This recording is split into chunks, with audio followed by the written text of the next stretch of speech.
अस्सलाम वालेकुम नाज़रीन, माया सनागुल तांडी सिरियाहो न्यू मेहरान न्यूज़ और कयूं था खबरन डा खबर शामिल कई पिया रतो दिरो वार्ड नंबर 5 जो रहवासी मंसूर अली नोनारी जो दुखन जो दास्तान वधिक रिपोर्ट करे रहियो आहे एहसान बोज़दार।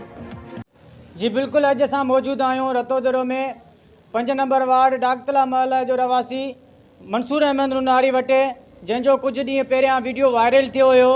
अचो त असां उन सां ॻाल्हि ॿोल कंदासीं, वधीक उन जो छा चवणु आहे। अस्सलाम वालेकुम, बिस्मिल्लाहिर्रहमानिर्रहीम।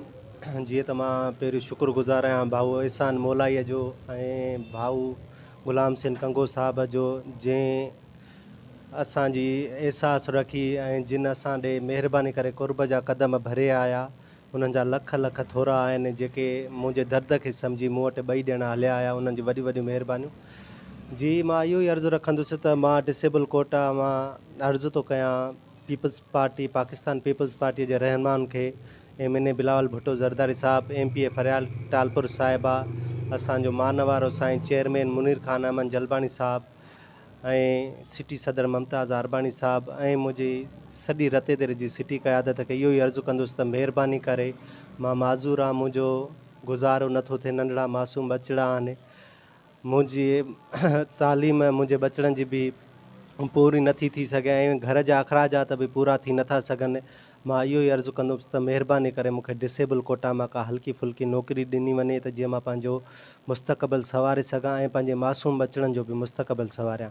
ऐं मां अर्ज़ु कंदुसि पंहिंजे सोशल जेके वर्कर मुंहिंजा भाइर आहिनि त उन्हनि खे बि इहो अर्ज़ु कंदुसि त ख़ुदारा मुंहिंजे हिन आवाज़ खे एतिरो बुलंद कयो जीअं आला ईवाननि ताईं पहुचे।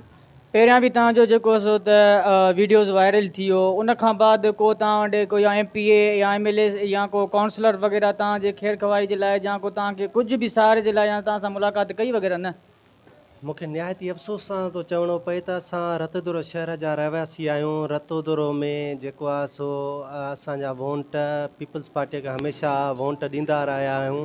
असांजे वार्ड नंबर 5 जो जनरल सेक्रेटरी बिलावल अहमद दायो साहब, वार्ड नंबर 5 जो सदर जावेद अहमद अलाह तव्हांखे नेकी ॾे अबड़ो साहब, उहे बि अलाए छो हिन वक़्त ताईं न आया आहिनि। असांजे काउंसलर साहब चेयरमैन सिटी रतोदरो उहो बि हिन वक़्त ताईं न आयो आहे। मूंखे इंतिहाई ॾुख सां थो चवणो पए त अलाए छो नज़रअंदाज़ थो कयो वञे, पर मुंहिंजे रब पाक में उमेदु आहे ऐं तव्हां जहिड़ा भाइर आहिनि त इनशाला मां ज़रूरु कामयाबु थींदुसि। रब जी ज़ात में मूंखे उमेदु आहे। अच्छा, वोट कंहिंखे ॾींदा आहियो? जेको तव्हां वोट ॾींदा आहियो त उहो कहिड़े पार्टी खे वोट ॾींदा आहियो?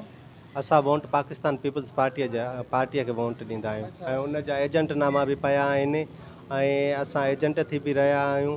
मां इहो ई अर्ज़ु कंदुसि त महिरबानी करे ख़ुदारा मूंखे वोट न सम्झो वञे, मुंहिंजी माज़ूरीअ ते रहम कयो वञे, मूंखे डिसेबल कोटा मां नौकिरी ॾिनी वञे।